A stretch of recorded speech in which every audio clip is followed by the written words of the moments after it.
Riders ready, watch the gate.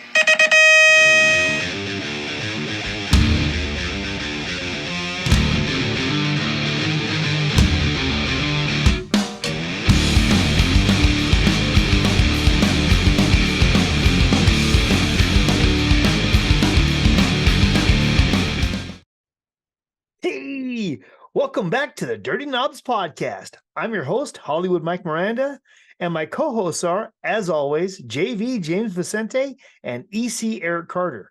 On this episode, we talk to the King of Kruisers, our man Jeff Kosmala. We just call him the Cos. Well, I hope you enjoy the show. It's a great one.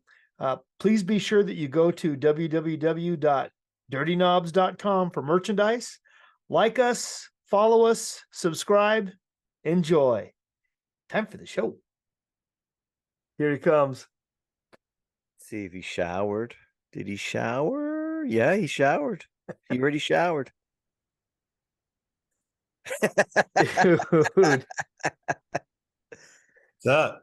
we You were showered up? negotiating how late you were going to be, Yeah. and you came on before we could finish the negotiation. See, I had the under though. I would have won. You would have won.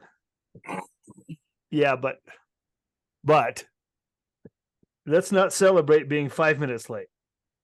well, that's not even That's late. on time. I said it's on See? time. Exactly. I said not it's even on late. time. It's not even late, bro. That's early. Actually, it's actually early. Come on. Man. Don't you look know? Look at my shirt today. Boom. What is that? Oh, the Patterson party. Yeah, the Patterson party shirt. Dude, First time I Dude. broke it. First time I broke it out. It fits great. Dude, EC's full factory. I'm double knobbed. You are double knobbed. Well, I got Full this hat. factory. Yeah, he's full factory. He's not even factory support. Right. Dude, I got this hat from my friend Brian Baldus over at Mongoose. He sent it to me a long time ago, and I've been saving it for a special occasion. And bam! Ooh. Dang, that's a All good. for hat. all for it is That the- hat is like, I think I told Mike, I think I had one of those. That was You know, that was way, good. way back. I'll just hooked you up. He did, man, for a very, very special occasion. And that occasion is one of the first factory riders ever, certainly one of the first Mongoose factory riders, the King of Kruisers. And a guy we're looking forward to having on. We've been waiting to get him on. I know he's a great storyteller. And you know what? You know who endorsed him? Who was telling me, dude, you got to get him on. You got to get him on. Was Perry Kramer. Ah, See? PK kept saying, Yeah. "Oh, dude, you got to get Cos on, man. He's funny. He's got great stories." So here we go. Let's Hey. bring the big guy in. If PK is vouching for him, Right? not that he needs vouching for, but man, look at that. Look at him. What's up, gentlemen? Is this hotchicksforoldguys.com? That's what it is. Did you think this was RussianWives.com? I'm sorry, you got is. the wrong one. Wrong site. My Yeah. hair's long. I mean, you can look at the back, maybe pretend. Oh, you're kind of hot. Thank you. Welcome, Jeff Kosmala, to the Dirty Yeah. Knobs Hey, Jeff. Good podcast, evening. man. Yeah. Good evening, everybody. Yeah, How's Cos. everybody doing? Good. good. DC, you good? I'm well, aside from a little cold, but that ain't gonna hold me back from getting online with the Cos, man. No Turn the way. heater on. You won't be so cold, man. That's right. Exactly. Exactly. James, you good? Good. Yeah. Yeah. Yourself? Hey, I woke up this morning. I can't complain. All right. Amen. You're on You the know right what I side mean? of the skid marks. Isn't that the truth? Isn't that the truth? Hey, how do I buy one of those hats? I want to buy one of those hats. Hi. Which one? Yeah, You're talking gonna about get- the Dirty Knobs? Yeah. Yeah. Oh, which hat? The Mongoose? No, forget the Mongoose hat. I'm past that. You want some knobs? We'll get you one right out. Yeah. There's nothing like a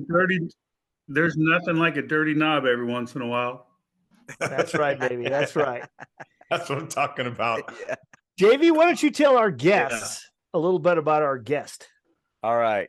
I found a little, excuse me, a little bit. Thanks to our friends at Wikipedia, of course. Jeff, you're going to keep me honest here as I go through a few of these things that we found. Started racing 1973 to about 83. Is that about right? That's about right. 10 years or so. First sponsor, Gus Dando's Bikes. Correct. All right. That was in Van Nuys. My I don't first know if little Mike didn't know that one. Threw that out there. Then Mongoose for 4 years, Redline for a year, and then you took a little time off, came back with O'Neill, and I have a little bit about that one because I think that's super interesting. I got married. That's why I took some time off. Exactly, you got married, which we've Still all been married there with that. Yeah, good. My wife thinks so. My wife thinks so. A couple of us have done it a couple of times, but we're all here. Okay, notables. Some of us were in a 2-moto system. One of us has been in the 3-moto system. Yeah. All right, some notables in 1980. This one. Wow. In 1980, Jeff won 21 of 24 nationals. Wow. Whoa. I mean, that's amazing. ABA number 1, NBA number 1, and then Jag World Championships you won. The Kos Cruiser is the most winning bike of all time, according to Wikipedia. And then in this one, Mongoose didn't, I want to hear this later. Mongoose didn't pay you for your name on the bike, which is interesting. During Redline, I don't know if that bike's the winningest bike, to tell you the truth. Maybe well, in the 21 out of class. 24 nationals. Well, maybe in the cruiser class, but I don't know if that's the most winningest bike. That's pretty damn good. It's won a lot, though. It won a lot, that's for sure. Dude. During your time at Redline, you designed and raced the PL24. And then let's see, I already said this. You came back as a sales rep for O'Neill when you did your comeback, where you tried to break through into BMX with O'Neill stuff, which I think is pretty interesting. Yeah. You won the first ABA. This is a good one. You won the first ABA jumping contest at the 1982 Fall Nationals, which later became what the King of Dirt competition is. It was about, in that time, it was about distance, and you beat Ronnie Anderson by 1 inch. Apparently, he is still protesting that 1 inch today. Wants compensation probably for that. Plus interest. Plus interest, of course. And then finally inducted into the Hall of Fame. You're a class of 1995, which is damn awesome. Yeah, you hit everything right on the nose, pretty much. Right. Not too bad. Thanks. All right. 21 of 24. That has got to be a record that will stand forever. That was my cruiser. Yeah. Dude, man, crushing pools. Let me start with that. You know, there's you and I have a connection on Cruiser that you don't know about. I grew up in Riverside, and there was a family, Mark Wilson, we called him Bruno. He was on CW with me, and he had a half brother. And you crushed everybody on Cruiser. I knew you were their first national #1 cruiser. You won everything on a 26. And you were the last #1 rider on a 26-inch cruiser to win the nationals.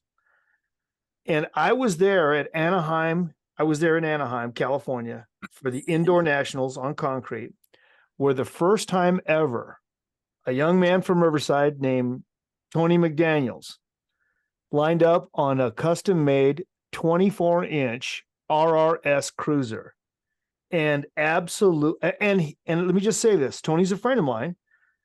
Was not a great racer, was not a good racer, did not on a 20-inch, didn't even win locals, but he raced cruiser class for the first time on a 24-inch with wheels that were relaced from wheelchairs. And it was a super lightweight bike with cantilever brakes and crazy, and absolutely smoked everybody. I believe it. Yep. And he was, like I say, he was from my neighborhood. Cos, Wow, that's what cool. was it like? What was it like for that first time racing against on a 26-inch, racing against a 24-inch cruiser? Well, first of all, I hated concrete tracks. Hated Yes. them with a passion. You and me both, straight right there, Every- absolutely right yep. there. Every one of them. That track you could have put in anybody's 2-car garage because that's how big it was. It was so small and so tight. It was such a waste of time. I don't really remember racing. All I know is when I showed up and I saw the track, I'm like, I'm going home. I was completely checked out, mentally done. I'm like, I don't even want to race today. But yeah, I don't even know who won. I probably didn't even make the main, honestly. If I remember right, I probably didn't even make the main. But I don't even remember racing against the first time I remember racing against a 24-inch cruiser was at the ABA Grands. And what the heck was his name? I think he rode for RRS. I think. Can't remember his name. I can look it up in a picture, probably. I don't know. But that's the first time I remember racing. Yeah, it's Tony McDaniels, and I remember at that race in Anaheim, immediately, I don't remember who it was, but immediately one or two people came up and protested, but it didn't say in the rule book. It was probably Scott. Yep. It was probably Scott that protested. Absolutely, it was Scott that protested. Yeah, probably. And Scott. I remember Craig Kundig, the owner of RRS. Right. They had kept it a secret until that day, and right. it was a big reveal, and it was I mean, anyone that's ridden mountain bikes know, or cruiser versus 20-inch. It's just not fair. It's just not the same. Yeah. And that 24-inch super lightweight versus the heavier 26-inch bikes, it was cheating. Well, okay. It was that RRS bike as well, right? Like you said, it wasn't just. I mean, dude, those RRS bikes were super, super trick as well. Everything. Oh, yeah. So they were like custom factory Yamahas and Hondas, and we were riding Scott stuff out of the shop. Yeah. Exactly. So check this out. I don't know if you guys can see this. This was the guy that I raced at the ABA Grands. Can you see that guy? No. Tap on the screen. Yep. It's like, yeah, it was just about to come in. Hey, there He's you in go. in the red pants. Yeah. The guy on the left, I guess on our left. Is that Claveau? Number one. Yeah, number one. Is that Joe Claveau? Joe Claveau. Yeah, that's who it was, Joe. Joe Claveau. Yeah, I slipped my pedal on the first jump, and that's me looking down at my pedals going, oh, this is not good. Because that ABA Grands, because I didn't race every ABA race for the Nationals because I was hockey pucking all over the place to try to get all of them. And I remember Kevin Harlow, he raced every ABA race, like chase points like crazy, which was fine. And I remember he had to not make the main, and I had to win the main to win the number one plate. And I remember I got the start. I slipped my pedal on the first jump. I got back on my pedal, and Joe, that's who it was on the 24-inch, was on my ass the whole rest of the moto. And I won, and won by like 2 or 3 points or something like that. No way. That's amazing. Yeah. Dude, how clutch is that? Oh, that's cause. That's cause. I love it. Yeah. Had to do what you had to do. I love that shit, dude. I saw Joe and I went to junior high and high school together, and we rode for RRS together, and we saw him at Dirty Fest, and it was the first time I'd seen him since high school. Wow. Yeah, and it was such a joy to see Joe. It was the highlight for me of Dirty Fest was seeing Joe Claveau. What about me? I drove all the way out of state, slept across the desert, like no water. It took me 3 days to get there. I tried to cash in my moto sign up from like 27, 30 years ago. You guys wouldn't take it. I mean, what the hell? Do you remember that, Mike? I do. First thing he comes up at registration, he said, "Hey, I registered 30 years ago. Can I get a refund?" Yeah. Dude, I think a 12-year-old, I think I was 12 or 13 at that Lancaster race when you won that jumping contest as well. Oh, you saw it. You saw it. I was there firsthand, dude. I was standing Wow. watching, and it was We all saw it. gnarly. Yeah. I couldn't believe it was jumping so far off that just the kicker jumped a flat, man. It was a ramp. It was just A ramp. flat. It was not a Oh. jump. It was a ramp. Yeah, it was a wooden ramp. Yeah, and it was only like 2 feet tall, and you only had like 75 feet to run in on it. Cos won because Cos went the fastest.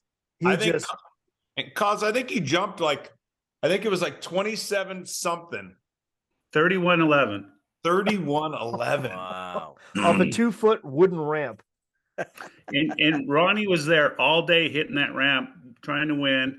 And my teammate, little John Anderson from Redline, he goes, Cos, you should go try it. And Lynn goes, Jeff, no, you're not doing anything. You're racing. So John and I kind of snuck over there. And I just told the guy, I said, hey, let me try it one time. And I hit it. And when I landed, my rear wheel just completely collapsed. So now I go back to the Redline motorhome, and John and I are sneaking around the back, taking the wheel off of his bike or something, if I remember right. Well, no, they put a tough wheel on it, which I've never had a tough wheel, period. They put a tough wheel on it, and then Ronnie beat me. I beat the number the first time, and then Ronnie came back and beat me or something, and then they came back like an hour later. Oh, Ronnie beat you. I'm like, well, I'm not going to let that happen. So then John put a tough wheel on my bike. He was like my pit crew. And then I went back and beat Ronnie by an inch, and then that was it. They said, that's it, we're done. And Ronnie was so mad. I'm not going to say what he said to me after, because we're on a publication here, and I'm not going to do that to him. But he was pretty chapped because he had obligations for that money to people, is all I could say. Oh. Ronnie was going to get shanked, man. Yeah, he was probably. He was so going to take a shiv, dude. He's going to take a shiv. Once again, Ronnie Anderson getting cheated out of it. Out of money. I love it. That was a good payday for me, because then I won the pro main. That's right. That was that was on my list of things to talk to you about. Right. So one more thing where we have a connection. Yep. Okay. Was at Lancaster. That was my I had $5 to go. I was in single A pro, and I had $5 to go to make the double A. So I raced single A, and I signed up for pro open because that was the best practice for me to have, because I knew I was going to move up. It was the best practice for me to have. And you won the pro class, and I won pro open and single A. And it was the first time a single A had ever won pro open. And well, you're Mike Miranda. Dude, well, are you kidding me right now? And here's the third part. When I was about 13 years old at Corona Raceway, you came out in all your factory duds, and you came out to Corona Raceway.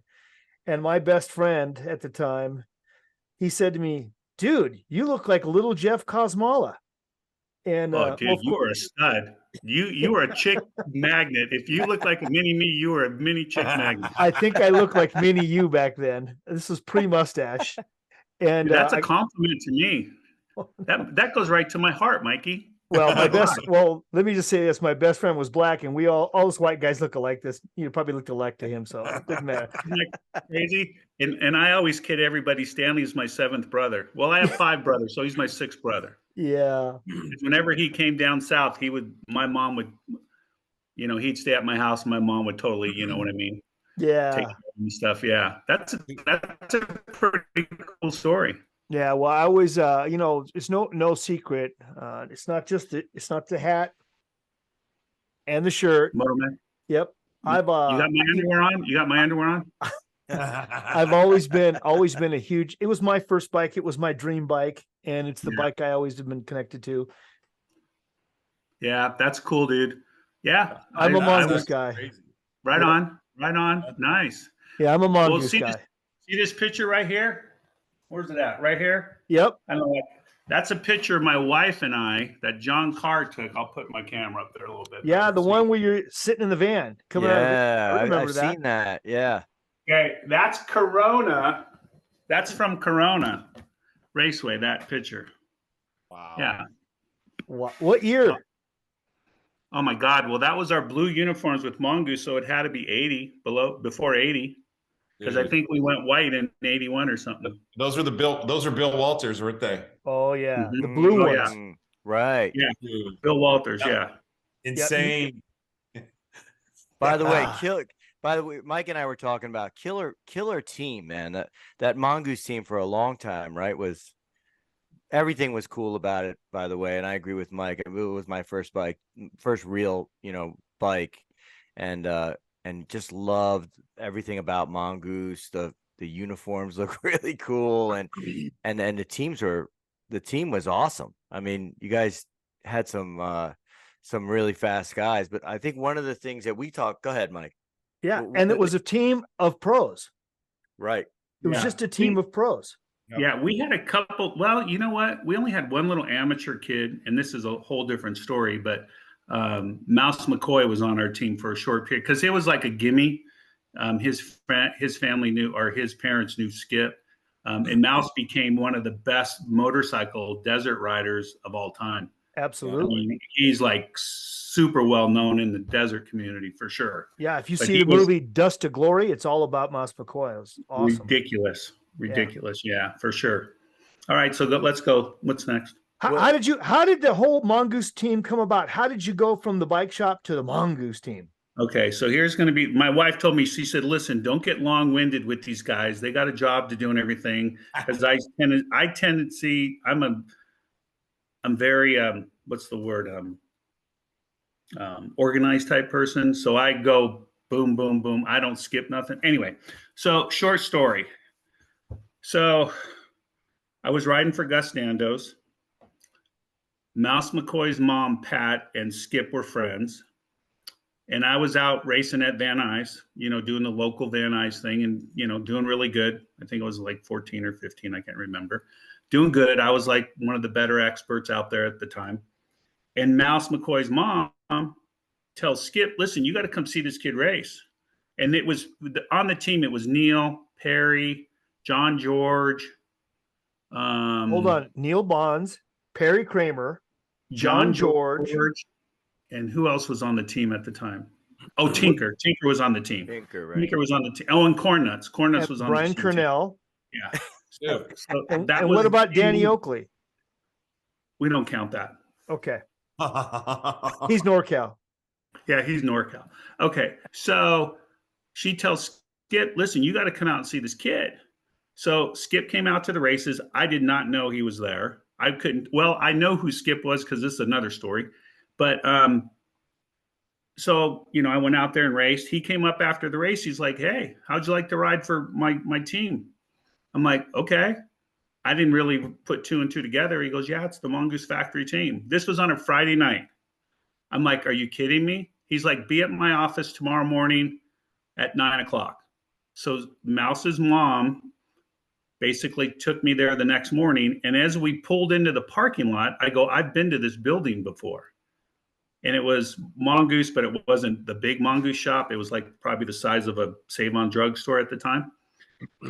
About 2 months prior to that, I bought a pair of Moto Mags from a friend of mine, and I broke one of them. The first run of Moto Mags, I guess Moto Mag 1. And my dad, he didn't really he was there, but he didn't take me to the races and all that kind of stuff. So anyway, I told my dad, and I was all bummed out, and I don't even know if I was riding for Gus Nando's at the time. And he goes, what's the matter? I said, I broke these wheels. I paid like $100. He's like, what? So he looked it up, and he found out where Mongoose was. So him and I go trucking down there one day, and my dad's a big guy. I mean, all my brothers are big. We're all big. And my dad's a no-nonsense, guy from Chicago. And he walks in, he goes, I want to talk to the owner. And the little secretary said, hold on.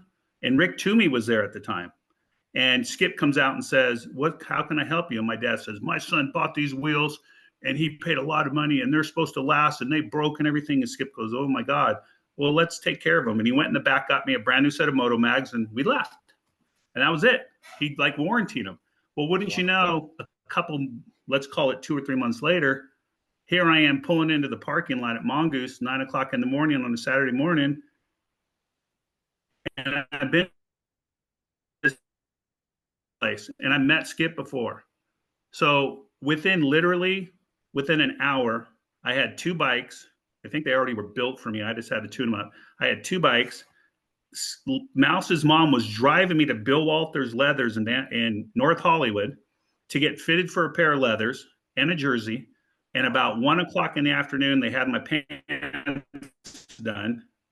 Wow. We went straight to the LA Coliseum to race halftime at the Rams game. And I was winning, and Brian Lewis took me out. No. And I went up to Brian Lewis and I said, that's the last time you'll ever take me out of a race again, because I will take you to the back parking lot and you'll be history. I didn't know who Brian Lewis was. He was riding for like 2-wheelers or something. Yeah, that's the Chicago coming out of you right there. Oh, dude, it's old. It was old school. It takes a lot to get me riled up, but don't get me riled up. And that was it. That was the beginning of Mongoose. And ever since that night, that was it. Dude, that's a hell of a 24 hours right there. Really? Dude, let me tell you. Dude, right? Yeah. Ooh. It was really, really good. Wow. Did he remember you that you went in there to get new wheels? By the Probably way? not. I don't think so. I don't think so, James. Yeah. I don't think so. He never said anything to me. Yeah. You went from the Friday night local at Van Nuys to the Coliseum. How about that? Gosh, dude. Think about that. What is it like riding in halftime at an NFL game? It's really amazing. I raced there like 6 times. I only lost once. Damn I Brian only Lewis. lost one time at the Coliseum. Damn Brian Lewis. Yeah, I would have been perfect there, but he just took me out. Into the Coliseum right here. And it was right on the 50-yard line, right dead center in the middle of the 50-yard line. So everybody and Patterson was there, and Ridley was in the moto, and Brent was there, and it was a big deal back then. Where do you rank in the brothers? Are you the oldest, youngest, in the middle? Number 5. I'm number 5 out of 6. I have 4 older brothers and 1 younger brother. Wow. And did any of them race BMX? My little brother raced, and my little brother was really, really, really good. He didn't take it serious. He did it for fun. And he actually beat, I'm trying to remember, I think his name was Mikey Horton or something. Mike Horton? Yeah. He was like the local 8-year-old or 9-year, not local, but he was like the hot shoe 8 or 9-year-old at the time. And my little brother beat him 2 nationals in a row. And then he didn't even race anymore. He would have, and he was fast. They called him Little Cause. Horton would have been on GT at the time. That was my class. I don't know if he was on GT. If I remember right, did he ever ride for Pro Neck or Pro something? No, he rode for GT, and then he got on Diamondback. Yeah. No, then I'm thinking of a wrong person. I got a picture of him somewhere from Devonshire Downs at the Grands. If it was a Pro Neck rider, it might have been Mike Scruto or Lonnie Chapman. Who knows? I don't know. It don't matter. Whatever. Yep. Anyway, my little brother rode, but anyway, yeah. Yeah, your little brother was fast. I didn't know that. It's funny. I didn't know that.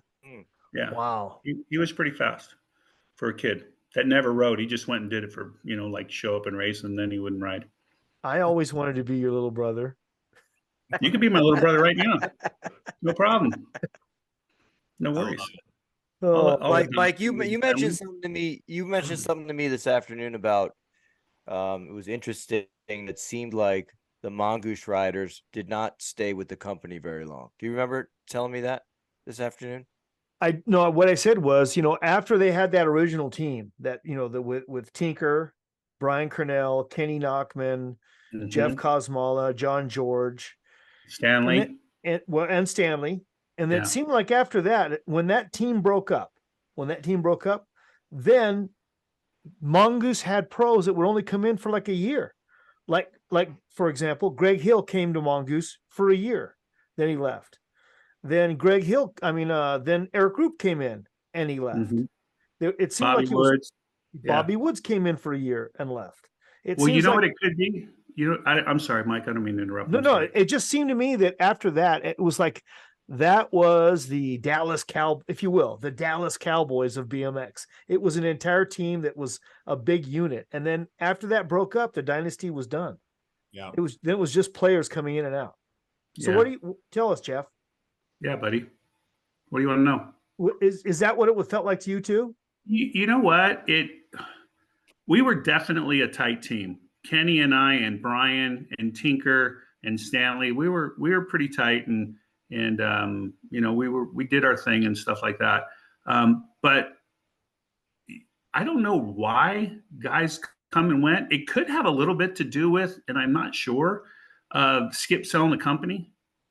And that was kind of like all in that same time frame. And maybe stability wasn't very good at that. I was already gone at that point. Maybe the stability wasn't there any good. Maybe they weren't going to pay the guys, and so on. I don't know. But yeah, you're right. The more you think about it, well, let's see. Greg was on the team when I was still on the team. Greg was on Mongoose probably the last year that I was on Mongoose. Yeah. Greg was. I remember being on for a year and then leaving. Yeah. Well, Greg, I love him. He's like my little brother. Greg's got his ways of doing things. He's Greg. Yeah. He's Greg. He's Greg. Yeah, for sure. I want to be your little brother. All right. I'm going to say that like 10 times. That's all right. You can do that for sure. Greg Hill's a prototype, man. They broke the mold on that one. Yeah. There's I used to always think when at Corona Raceway, when Stewart would come out, he'd always come out with Dennis Dane. And I always thought I grew up in the same neighborhood as Kevin McNeil and Leo Green. And they seemed like big guys. They were tall and broad shouldered until I saw Stewart. The first time I saw Stewart, I was like, oh my God, that guy's gigantic. And then the first time I saw you, I said, oh my God, that guy's bigger than Stu. you were for your age, you were big. Yeah, I was a big kid. Yeah, broad shoulders and thick and looked like you could have been a linebacker in the NFL or a pro hockey player. Well, if this a short story, if I didn't ride BMX, because I played football in high school just to play football and stay in shape. And I was really, really good at it. And I was a linebacker. And, if I didn't have BMX, I probably would have went that direction and who knows, whatever. Wow. Well, I was just naturally big person, and people ask me all the time, how the hell did you ride a 20-inch bike? I don't know. I just rode it. Especially an old school 20 that was a damn near smaller, right? Yeah, right. A tiny top tube. The Geo back in the day was ridiculous. Yeah, for sure. But we just rode it. We just made it do. Look at Stewart. I mean, look at Kevin. They all were tall and they all rode them. We just rode them, Crazy. We made it work. It really is crazy when you think about when you see modern geometry and how stretched out things are. And it's like, it's so crazy to think why wasn't geometry? I mean, why didn't anybody think to stretch it out for you guys that were, you guys were huge, and nobody did. Well, they did. When Mongoose made their first Mongoose frames, right? They made two. They made one that was this big and then one that was this big. Yeah. and their longer one, just compared to a Schwinn Stingray, it was long. Right. But it wasn't, by today's standards. Yeah. I don't know if you guys have thrown a leg over an old Mongoose in a long time, but at the bike show, I always sit on them and I go, oh my gosh, I can't imagine Jeff Kosmala standing over this bike. Right. It's wild. Yeah. I don't know. I never really thought about it until I really started seeing the kids nowadays with the bikes. We just rode them, if you didn't know any different, right? No, we didn't. And we didn't ride them like long stretched out goosenecks or anything. We rode whatever came out of the freaking box. I mean, you know what I mean? We rode and we put the bars on it and we rode it, And those handlebars were really small, right? Yeah. Mongoose compared to the way they are now. I hated them. I didn't like Mongoose bars. They were too small. I couldn't put anything on them. I don't even remember what I did, but yeah, I hated those bars. I told Skip many times, just make me a pair of V bars, something just like a pair of Redline V bars. That was pretty much the right size, but they were a lot smaller. Well, you ended up riding V bars. I sure did. When you went to Redline. Yeah. I liked riding my Pro line. It was way more comfortable for me to ride a Pro line than a Mongoose. I like the Pro line way better.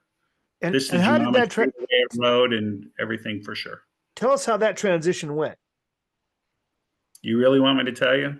I really want you. Yeah. I want to know what that conversation with Skip went like. And then so this is how it went down, straight to the point. So I was pretty much, and I'm not saying this just because I want to say it, I was pretty much everything for Mongoose at the time. I was getting all the cover shots. I was getting all the centerfold. I was getting all the press. I was getting all the ink. I was winning. I was, everything, the cruiser and everything. So my contract was good with Mongoose. Can't complain. I mean, I got paid good. But everybody else got paid the same. So I'm like, I'm generating a lot more for this company than all the other 4 guys combined. I think I deserve more. So I basically just went to Skip and I'm like, look we're selling a lot of these Mongoose. We're selling a lot of cruisers. Just pay me X amount of dollars for each bike that's sold. Now, if you're a bike shop, and a bike shop, you get a memo in and says, hey, this complete Cos Cruiser was $160. It's going to be $165. Do you think that they wouldn't order one? They wouldn't even bat an eye. Right. And I told Skip, I said, I deserve it.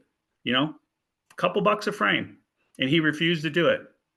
So I had a letter drawn up. I presented it to him. And that was it. And the loading docks at Mongoose were full of Mongoose Cos Cruisers they couldn't ship. And the next morning, Lynn found out that I left in the afternoon. And the next morning, Lynn called me up and he goes, come out to my shop. We're out in, oh my God, where was it? Chatsworth? Camarillo, maybe? Chatsworth? No. He was out in like Camarillo or Newbury Park or something at the time.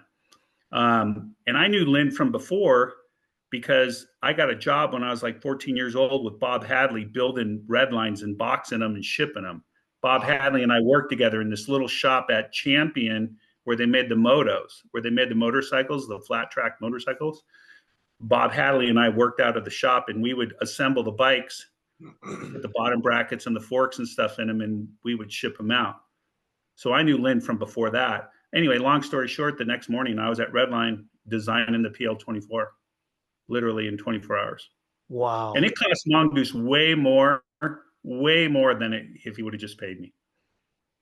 Dude, you work in 24 hours. Yeah. You get a lot of shit done in 24 hours, bro. Dude, I'm known to be the closer, man. Dude, I hear you. That's what I'm learning, man. That's crazy. 24 hours, boom, getting shit done. Yeah. And Lynn is so smart. He's very, very smart guy with engineering and stuff like that. And he literally, I didn't cut it.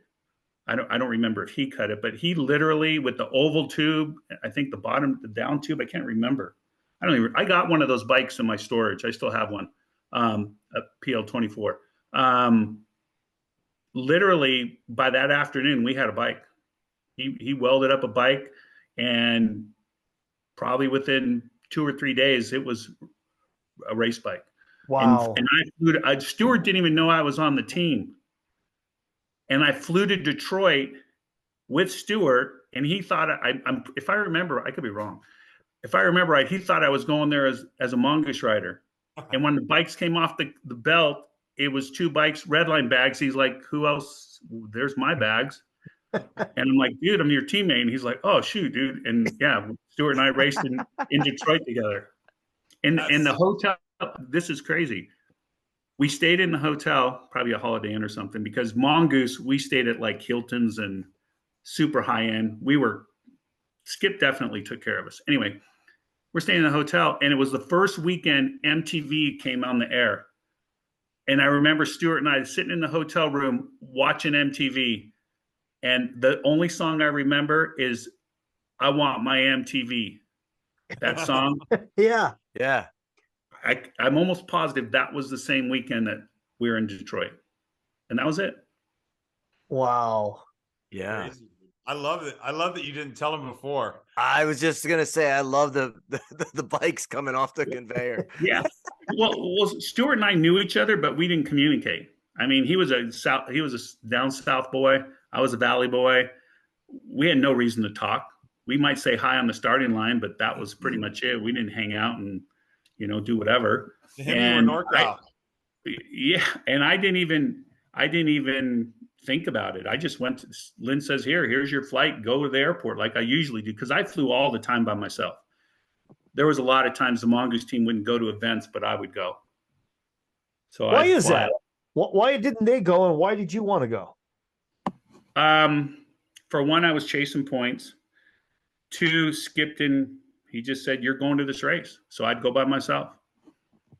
Because You know, Cos and was just winning, bro. Yeah. 15, 16 years old, getting on airplanes, traveling, it was a lot of that's what gave me so much responsibility to this day. I owe it to that, So yeah, and that was it. Stuart's like, okay, cool. Stuart with his demeanor, he didn't get all excited. He's like, oh, okay, cool. Yeah. He doesn't say much. He doesn't say much. That was pretty much it. And then we were travel all the time, So What was the best part of being on Redline? I like the bikes. Gene Roden was always good to me. He was our team manager. Gene was super cool. Gene and I got along really good together. I like that. Love Mr. Gene. It wasn't this. It was a completely different thing. Redline and Mongoose. It was completely different. I don't want to say I was spoiled, but coming from Mongoose, I mean, we didn't have per diems. We stayed in the nicest places. We ate whatever we wanted. All that stuff, to go into a team where you're like, okay, there's 3 guys in a room and, type of stuff. And it was a little different, but, I didn't complain. How big was that Redline team at the time? It was Stuart and I, Okay. Little John Anderson. Was Cruz on the team? Yep, John Cruz. Yeah, I don't think he was on the team at the time. I'm trying to think. Oh, Grubby was on it. Greg Ruggs came on towards the middle of the first year. Was Mike Bush on there? Mike Bush? Mike Bush was on. Was he on the team? Or had he already quit by then?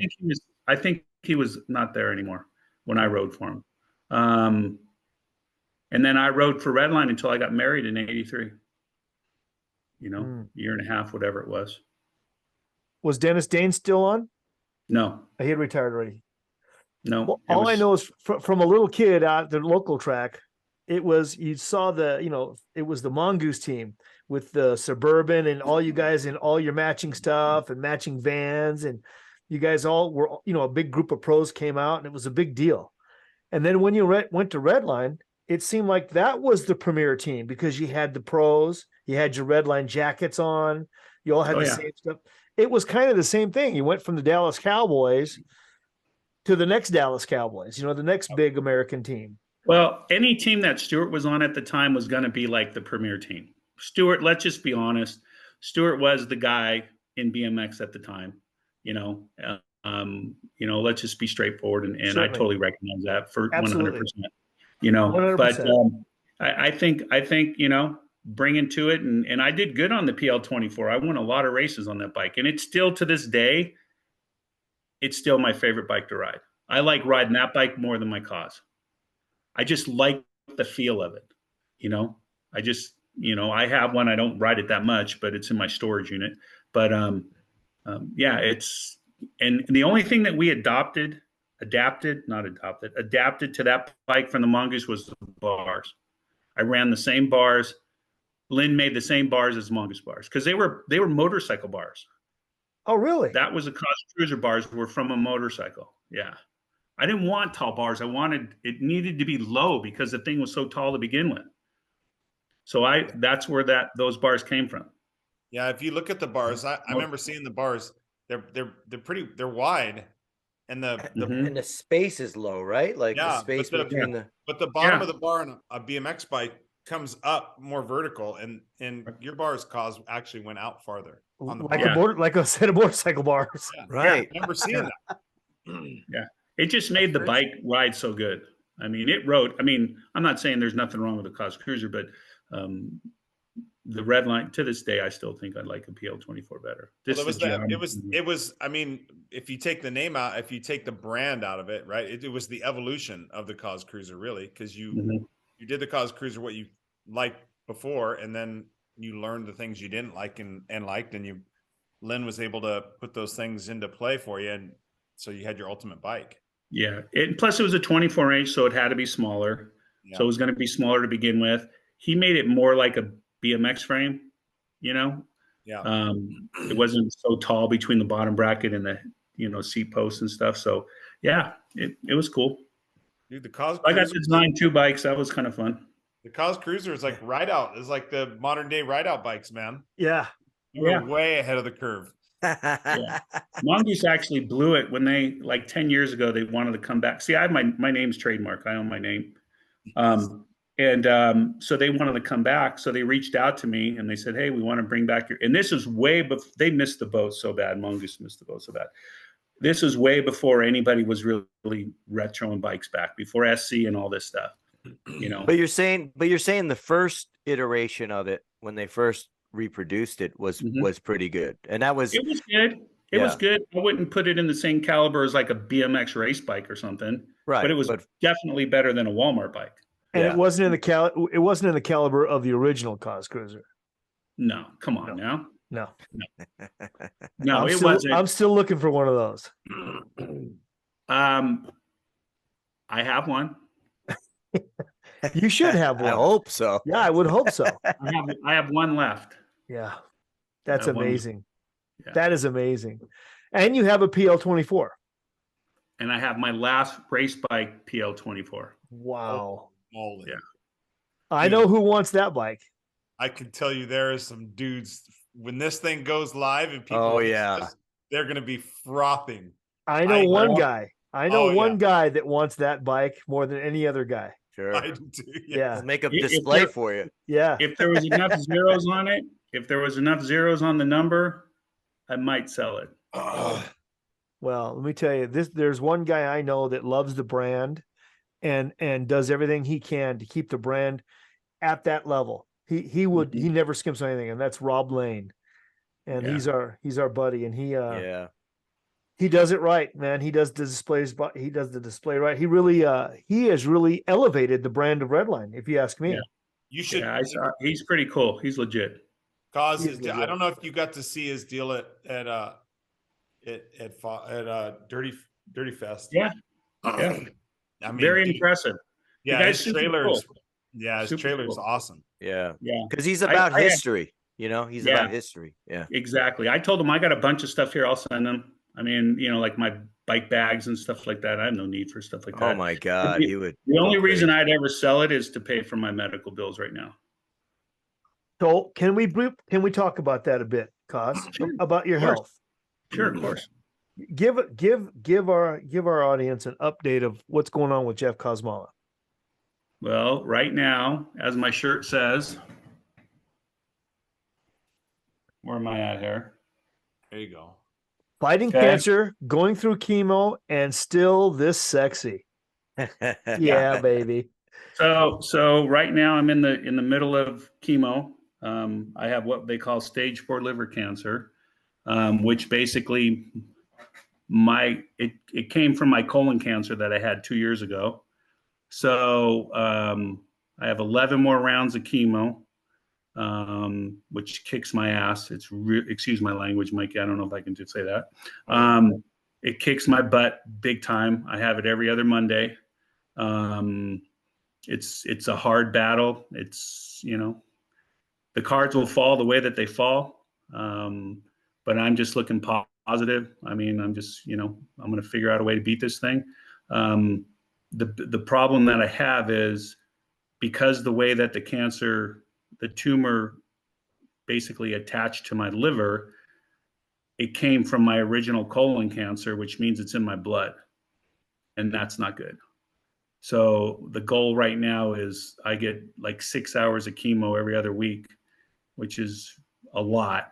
And the goal is to stop it from going anywhere else. I'm not too worried about the tumor on my liver. They'll cut it out if they have to, but the goal is to stop it from going other places. So, Jeff, is there anything that we or our audience can do to help? No, man. I'm positive thoughts and prayers for sure, my man. Prayers and good thoughts. And I always tell everybody, take care of your health, listen to your body. Because when I had my first cancer, I had none of the symptoms, but my body was telling me there was something wrong. And I went to the doctor and they did a colonoscopy and they basically rushed me. They didn't rush me to surgery, but it's like, this has to get done now. This is no screwing around with this. and they cut a huge section out of my colon. They opened me up like a freaking salmon fish, and I thought I was good. And then I went back every 6 months. I go back for my checkups, and my doctor said, we got issues. So that's how I figured out this was. So. Well, we want nothing but the best for you, Cos, because you're a hero to us. I appreciate that. And YouTube tells us that our audience is 100% male, 100% between the ages of 45 and 65. So we are of that age. So fellas, if you're watching this, if you're listening to this, go to the doctor. You got to go get checked. You're of that age, you got to do it.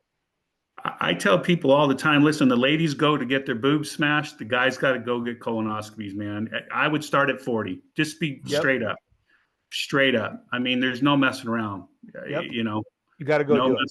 Around. But you just, and listen to your body. Your body will tell you if there's something weird going on. And if there is, go to the doctor. Get some blood work. Do something, because it could be too late really fast. Well, my body keeps telling me to stop throwing it against the ground, but I keep doing it. and it hurts when I get up in the morning. Oh, well, you got to take the pedals off the bikes. Yeah, I was just gonna say, because you still ride the bike. Strider, and you'll just an adult strider, and and you'll be good. Cause it was great to have you on the show. It was awesome to have you at Dirty Fest. We hope that you'll make it again next year. Yeah. I'm supposed to be finishing up with what I got to get done here. It's 6 months. So I have, figure 11 more treatments every 2 weeks. So what's that? 22 weeks. As long as my health's good, I'll show up. I'm not riding, but I'll show up. Yeah. Well, it's not a party unless the cause is there. Yeah, that'd be great to see. Here we go. Just put it on thick right now. Go ahead, baby. Mike. Love you, guy. Love you. All right. I got another question to ask you. You're a big guy. You were always a big guy. You just told us a little bit about when you took Brian Lewis out and asked him if he ever wanted to try that again. And obviously he didn't. As a big guy, you were intimidating. Was there anyone else out on the track that you ever had an issue with that you had to take them out back? I chased Toby one time in Bakersfield in the Bryhops band, and he ran like a little you-know-what. And Greg was right there with me. And him. Who else? Not too many. I wouldn't think so. Oh, wait, hold on. Ronnie Anderson's dad. Oh, shit. In Reno. What happened? I basically, So Tinker and I drive to Reno to this UBR race because Skip doesn't want him to go anywhere by himself. That's another story. Because he's got to be controlled all the time. So we go to this UBR race.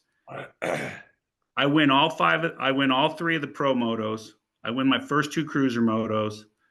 Basically, the last moto, Ronnie had like a fourth and a third or fourth and a fifth. I basically just had to ride around the track. There's like 6 guys in the race. UBR doesn't get a lot of entries, so it's like one pro cruiser moto type thing. And Ronnie puts me over in the sperm. In the last corner, he just T-bones me, puts me over. I go flying over the berm, hit a fence, all this stuff. So I go up to him after, and I'm like, dude, what the hell? I mean, you didn't have no way to win. Overall, you should have just passed me. I would have let you go by. I don't really care. Well, then his dad got in my face. Well, I was bigger than his dad. So I had to handle that with his dad real quick. And then his dad went, because they were so buddies with, I can't remember the guy that ran the UBR. His dad went to the UBR guy, and the motos were over. The race was done. I mean, I was waiting just to get my money and get on the plane. And they disqualified me from both of the races. Oh, you're kidding me. You got NorCal, bro. That's NorCal. Yeah, I got huge. Yeah. So was it worth slapping Mr. Anderson around a little bit? Wait. Probably not, because it cost me probably like $2,000. But Now I got to go back to touch a little bit more on Tinker. Traveling with Tinker. You don't want me to start. Tinker's got such a good reputation of being the bicycle person. I don't want to stain it. But just put it to you this way: he was not allowed to go anywhere by himself. Good enough. Good enough. Yeah. Oh, But let me man. ask all of you guys a question. Yeah. Okay. And I always want to know this. There is always one person when you walked up to the moto sheets and you looked to see who was in your moto and you did not want to see this one person in your moto. Like, are you the only guy that you didn't want to see in the moto? I'll tell you who it was for me. And then you guys got to tell me. Even though I beat this guy the first time I raced him, I beat him. He always had me like, damn, dude, I don't want him in my moto. For me, Brent Patterson. Wow. I didn't see that coming. Yeah. For me, it was Brent. And him and I, we would race and we would beat each other about the same amount of time. I'd beat him, he'd beat me. But for some reason, I didn't care who else was in my moto. I didn't want Brent in my moto. Wow. That's a great question. Yeah. How about for you, Mike? Oh, mine's easy. I did not want Ronnie Anderson in my moto. And it wasn't because that you weren't wait, because you weren't big enough to beat up his dad. because I wasn't big enough to slap his dad around in staging. Oh, no, when I would go up north as a pro, I also didn't like racing Stanley Robinson. Really? Yeah, for the same reason though, because they would just take you out. Yeah. Ronnie wouldn't always, be as blatant, but he would, he rode very crafty, put it that way. Yeah. And I knew that I always got good starts and I'd beat him out of the gate, but I always knew he was behind me and there was something going to go on. Right. And I wanted if he's going to pass me in the odd number turns. That way I had a chance to pass him back. I didn't have that feeling about Brent. He was, when I came up and the first time I beat him, he was the 15-year-old expert. I don't think he ever lost the national. And he was like the guy, and even when years after that, he always just, like, frick, Brent's in my moto, damn it. All right, next. I'm curious to hear your guys' answers now. Well, I mean, there was a number as I was going through amateur to pro. As a pro, I'll just say as a pro, for me, just because he was so fast and he was always so fast, and I was like, damn it, man, I know I'm not getting a break here. Gary Ellis. Yeah. And I loved racing Gary because Gary raced you clean and hard. And he brought the best out of you. But man, there was a lot of times, dude, when you saw that Gary was on your moto, you knew you were racing for second. Yeah. So it was, shit, I got Ellis in my moto, man. Right there with you, bro. I go down the list. It was like, okay, well, who else is there? I can get through these motos with this, this, and this. All right. I'm still good. Yeah. For sure. JB? Man, I think like 5 out of the terrible 10 were my age group. So I would feel like any of those. But I think just locally, it would be Chris Williams or Dave Campbell or Spanky Campbell.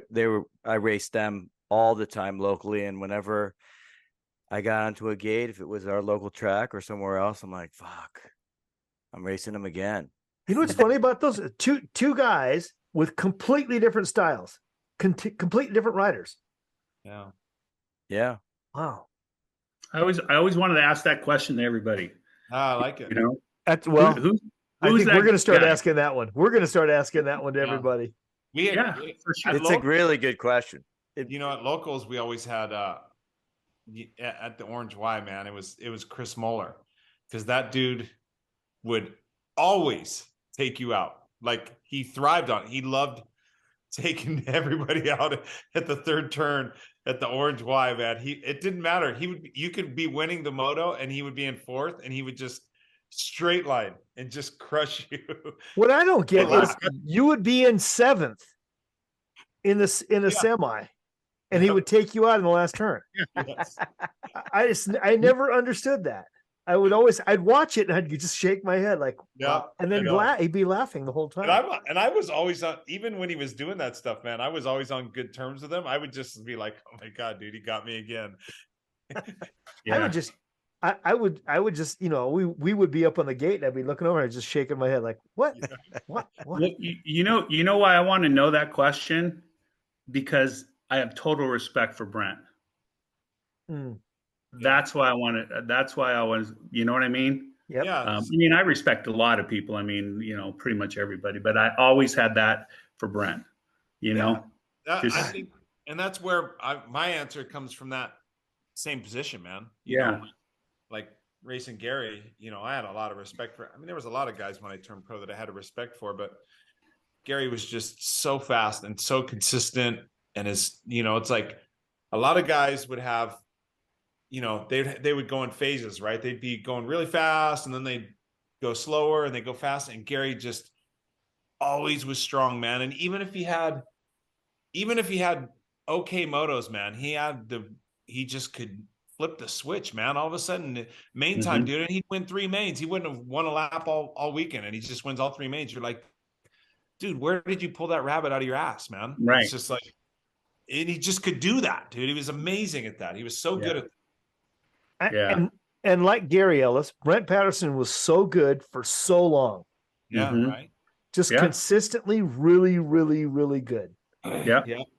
Wow. 100. And you knew when you beat heads up, you beat Brent. You're like, all right, that was a good moto. You know what I mean? You'd be solid, like, solid racers, man. Solid guys. Yeah. Not flashy at all, but just like solid, get the results, like not make a lot of mistakes. Well, you know what I always notice about those guys between Brian and Brent and their dad, they were just like on a different level psychologically. Yeah. They just had that little mindset where they were more focused, more, just, I don't know what it was. They just had that. And could be a lot of the times I didn't want to see them in my moto. After the semis and stuff, you don't have a choice, but just in the moto, it's like, I got to beat this guy 3 times. Oh my God. Well, and I don't think you were big enough to slap around Vance Patterson either. That was a big man. No, probably not. Yeah. That's another thing you guys had in common. You're all big guys. Yeah. Yeah. But I just, I thought it was just respect for those guys. Awesome. And I've told that to Brent numerous times. I mean, I've told him that at least a couple times. And next time I see him, he still owes me a steak dinner, but that I haven't gotten since the NBL Grands. He still owes me a steak dinner. Well, Brent, he knows it. Brent, when you watch this, you'll cause a steak dinner. Yeah. He knows it. He knows it. I remind him every time. They got a couple of steak places in Temecula right down the street. Yeah. That's right down the street from Dirty Fest. Well, he wasn't there. Was Brent there last time? It was no, just Brian. Brian. Yeah, Brian and his dad. Yeah. We'll have to bring Brent down so he can pay you off. Right. Yeah, little weasel. Yeah. He owes me that dinner. Oh, well, Cos, man, we appreciate your time, dude. We appreciate your We're done? That's it? No. What else you got? No, we can go on for hours, man. What are you talking about? That's what I'm talking about. Yeah. I like hanging with you guys. I don't get to do this very often, man. I don't get visitors very often. PK and Tracer Finch surprised me a couple weeks ago. PK was in Vegas, and he called me. He's like, "Coming to see you," because I don't live in Vegas anymore. And he goes, "I'm coming to see you." I'm like, "All right, cool." So my wife made a really nice dinner, and they came and hung out and everything. I don't get to see too many people. I'm not in the middle of the middle of the crowd. Well, it was Perry Kramer that called me and said, "Hey, man, you got to get Cos on there." I said, "Would love to have Cos on there. Will he come on?" And he was like, "Just call him up. He'll come." And I said, "All right." What do you guys like to do for fun now? No, not BMX. EC, what's up with you, man? What do you do for fun? What I do for fun, I ride bikes. I don't ride as much as I'd like to because I'm spend a lot of time working, but I really love my work, man. I build trails and I work. While you were at Dirty Fest, so I get to play. I get paid to play in tractors all day, and teach my trail Nice. crew. I have kids that are on my trail crew, so I'm teaching them how to operate heavy equipment and run the water truck and all that stuff. So they have something to fall back on for a job. You know, if Nice. they're whatever their premium plans are for life, they have Yeah. at least they have a way to make money for themselves. I'd say, I don't know, probably the most fun I do is I spend a lot of time with my family, man, my kids. My youngest son is one of the top high school racers in his league, and my oldest son is doing video work and plays in a band. So I'm family, man. I really spend a lot of time with my family for fun. We take a big vacation every year to Hawaii. Nice. So I'd say that's probably, what do you think, Hollywood? That covers what I do, huh? You see, I've seen your kids race, dirty on cruisers, they're at the vintage bike thing. You think they have the same style as you? I do. I think like Ethan on mountain bikes too. I think Ethan does a little bit more than Cole. Ethan rides a lot like me. Like, agreed. I think he has spent more time following me, and so he really has, like, he pumps through stuff and he turns the same way that I do. Agreed. So, that's kind of cool to think. Yeah, about. it is. It's really fun. Yeah. I will say, cause it is it's one of my true blessings that I've been given in my life, is that both of my boys enjoy riding bicycles and I get to do that with them. Nice. Dude, it really is special. And I don't take it for granted. I truly appreciate the time that I have with them. You know, they say that 90% of the time you spend with your kids is under the age of 18. And my oldest son he'll be 20 here in November. And it's like, man, it quite honestly, it scares me, man. It scares me to think that, like, he's past that 18-year-old, thing. And it's like, dude, there's only 10% of that time Right. that I'm going to spend with him. It freaks me out, man. I swear to God, it does. You just know that the day's coming. I do, right? And so, I mean, the other day he was telling me, he's like, Dad, I don't think I could live in California. And I'm like, shit, man. Like, I'm stuck in California. That's where my job is. And I'm thinking, well, dude, he's like, well, Dad, it's so expensive to live there and buying a house. And I'm thinking in my mind, I'm like, dude, how am I going to buy this guy a house, man? Like, how am I going to keep him in California? Because selfishly, I don't want him to go. Like, it would hurt me to, but I would also support his, wherever he wanted to go, whatever he wanted to do, man. I would be the biggest lifter upper, to thrust him into that position. So, I could see that. Yeah, but I truly do, man. I will say that I love spending time, with my family and doing stuff with my boys. I would say that's what I do for fun the most. This podcast is what I do for fun as well, man. I mean, that's why we did this podcast, was so that us three jokers here, these two guys with me, we have a reason that we can get on and clown like we do. Not that we should need an excuse, but we have one now. And so, You know what, EC, take it from an old guy. There's other places in this world that need tractor operators. You're right. That's the only thing I can tell you.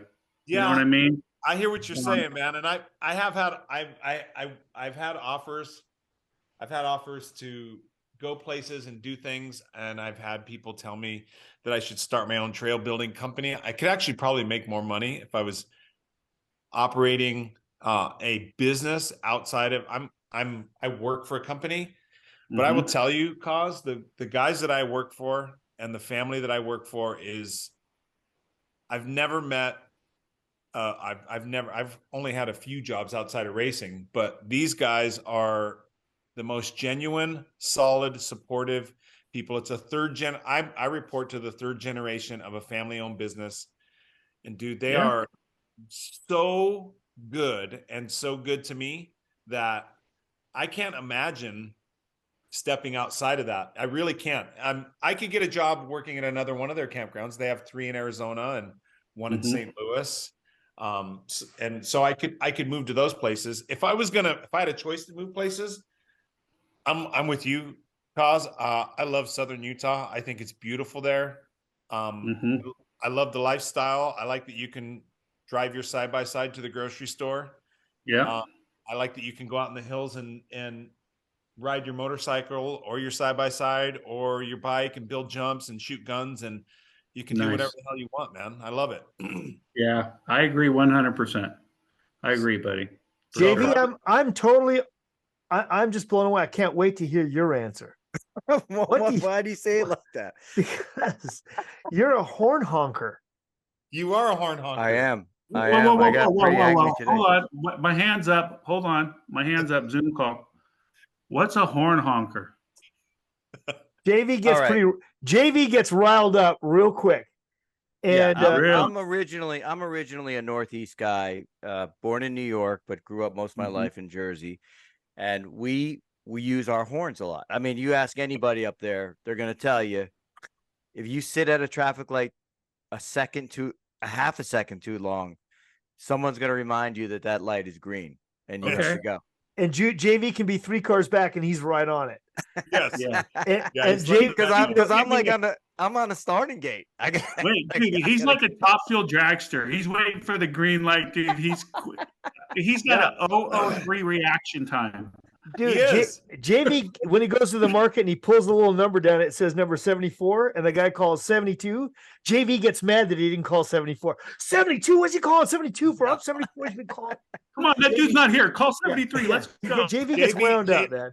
JV sits at stoplights with one hand on the wheel and the other one's on the Oh. horn at the red light. It's red Yeah. light and he sits like this. This He's is how he waiting. drives. He drives like That's this. not true. That's not It's true. like his center hand's like on the trans brake. He's just getting ready to release it to get the RT time. Oh, man. Exactly. I don't you know why? Because I don't understand it. We're sitting at I really don't. I Here don't we go. understand it. I don't understand it from like we've been sitting at this light for so long. Wouldn't you want to go? What are these Like- people doing? Don't They're you want to go? Yeah. Don't you want to go? Like we've been sitting here. Yeah. Kills So me. So Okay, tell now him, I know- JV, what do you do for fun?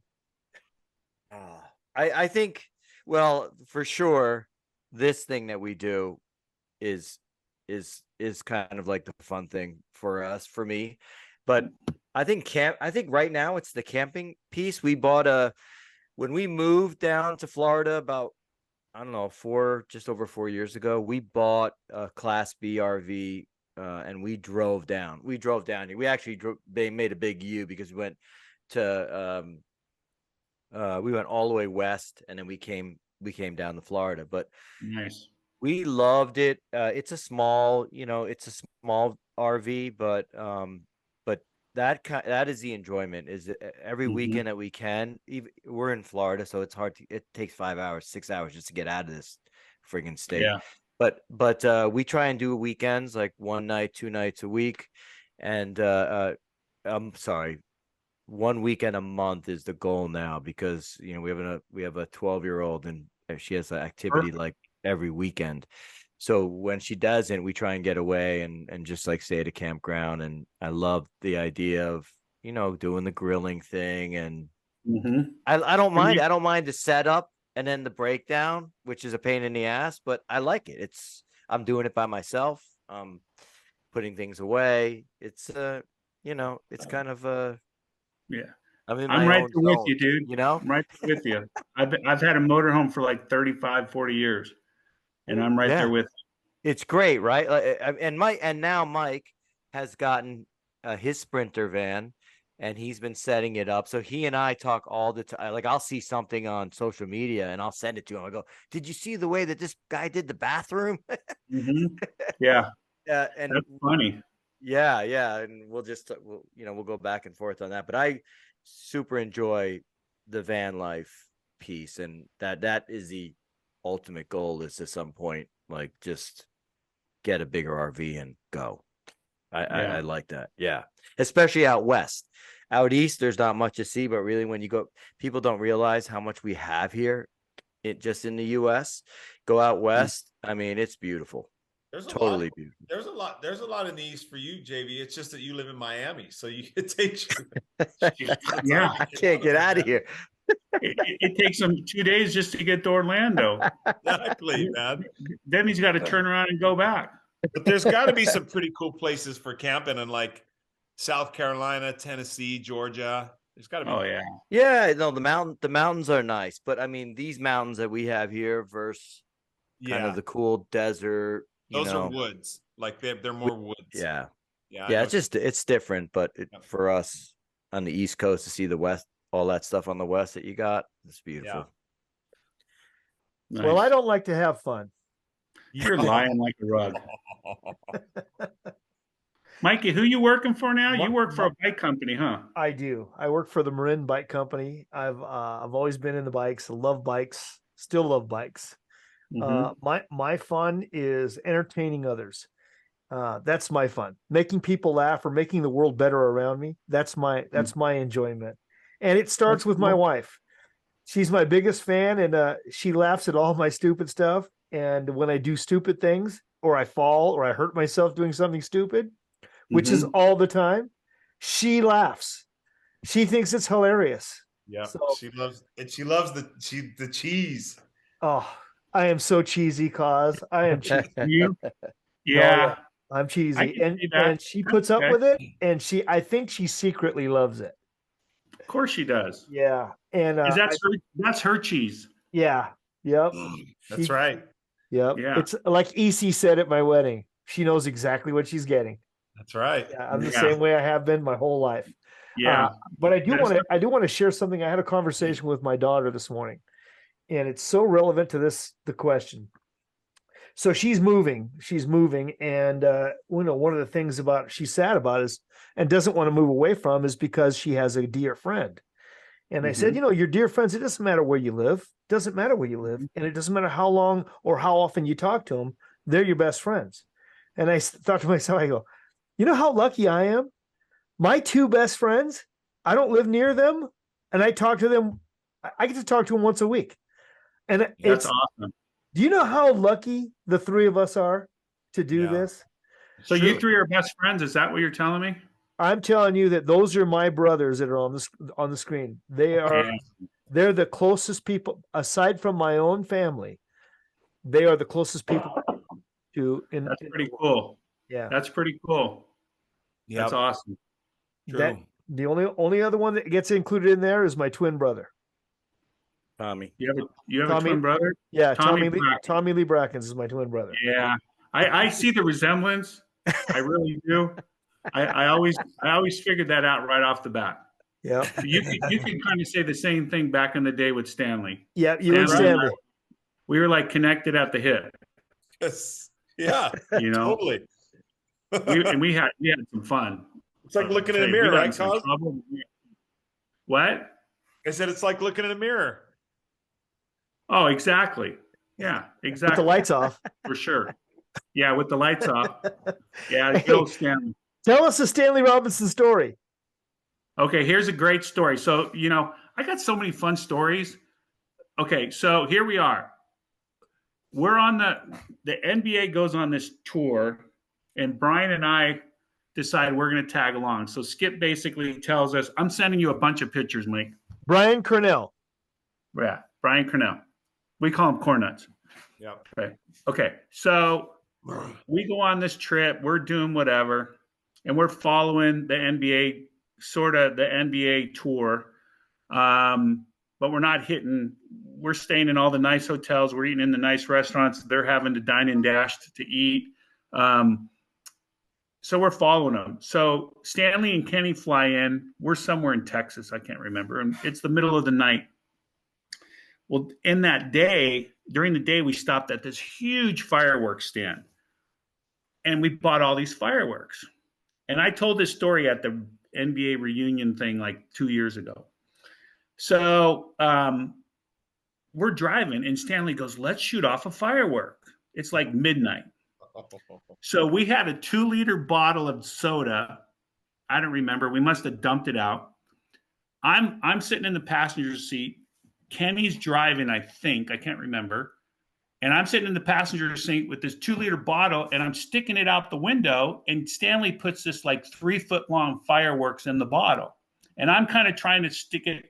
What we were trying to do was shoot it all the way in front of us to where like Ted Gilmedi in the NBA van, and we wanted it to explode in front of them, like a couple cars way up there. Oh my So God. we had this crazy idea.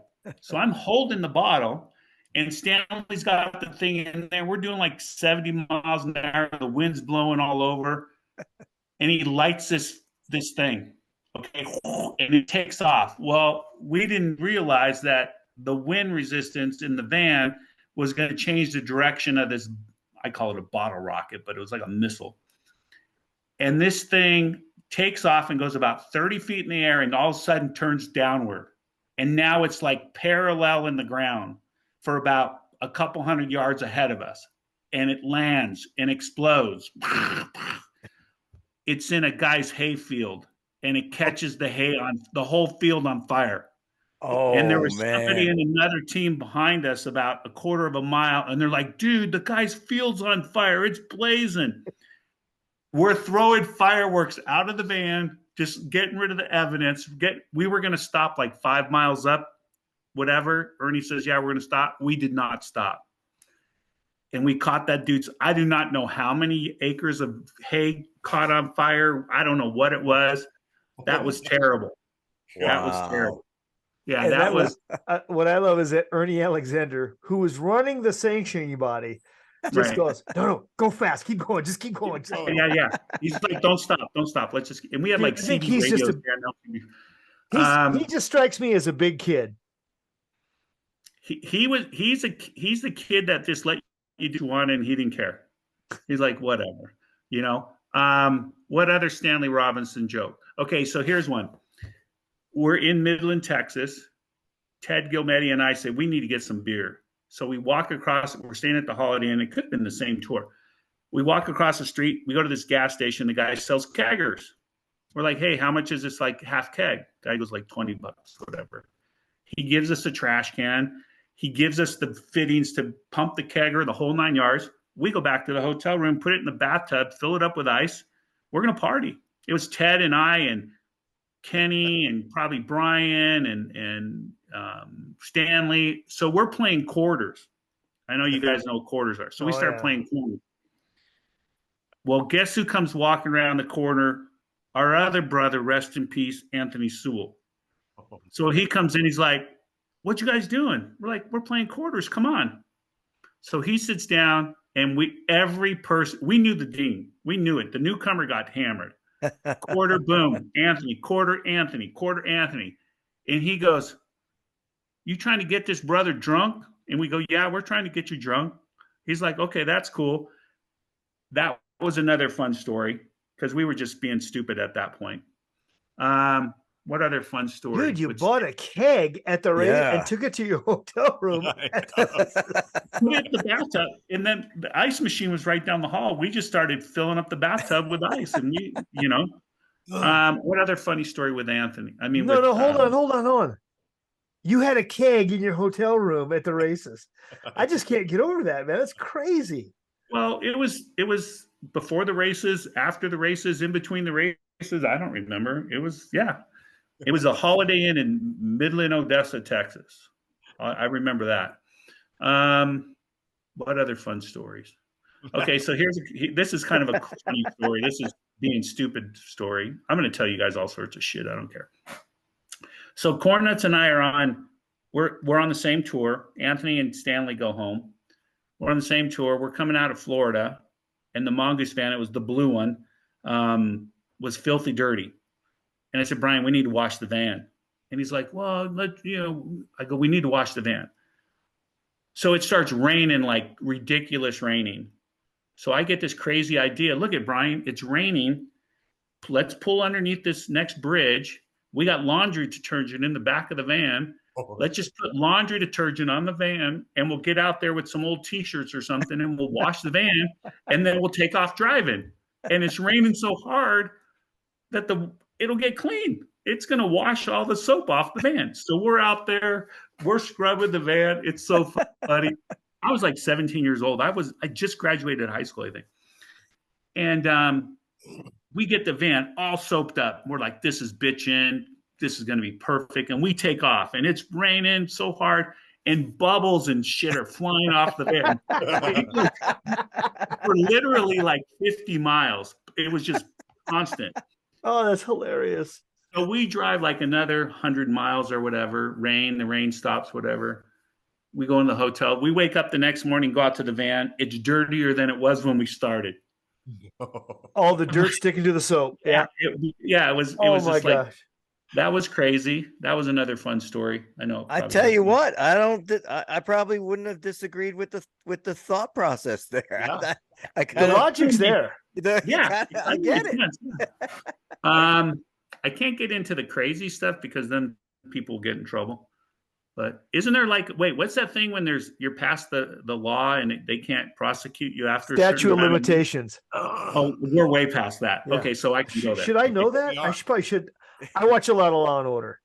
Okay, cool. I like that show too. That show's pretty cool. So let's see what else. Everybody knows about the food fight with Greg Hill in Indianapolis at the World Championships. Everybody knows that story. Tell the story. Tell the story. Tell it. Okay, so Greg and I are in this room. We're staying, and you guys I know Mike was probably there because he was at the World Championships in Indianapolis. Nope. Hotel across the street. I don't remember what it was called, Marriott, Hyatt, or whatever. One of those hotels where all the rooms faced like the center of the hotel, inside. and the bottom floor yeah. was like a mall type thing, restaurant and flowers and trees, and everything looked to the center. So every floor had balconies around. So we're on like the 15th, 18th floor, Greg and I. Greg goes, I'm hungry. I'm like, well, let's order food.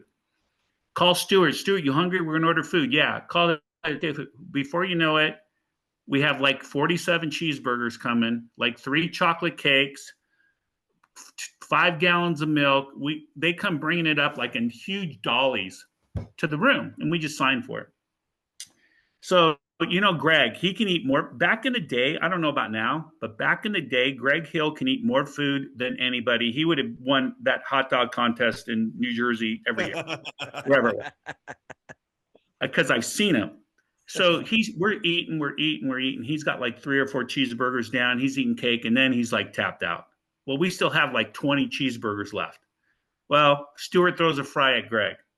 Greg goes, screw you, throws a fry back. And then a tomato goes flying. Well, before you know it, we had a full-on like National Lampoon food fight, and food is flying over the balcony. Oh my God. Down into the restaurant on the bottom floor. Chocolate cake. It was, oh my God, it was so bad. So much food. It was insane. Insane food fight for sure. I don't think we even got in trouble for that, honestly. Classic. I don't even ever getting in trouble for that. I love it. Yeah. I don't know what other fun stuff. There's a lot of fun stuff. That's some good shit right there, man. Some of the stuff I can't talk about. What was your thought on the Moose Goose? I rode that bike a month before he rode it. I told Skip, what are you wasting metal? Are you crazy? What the hell are you going to do with this bike?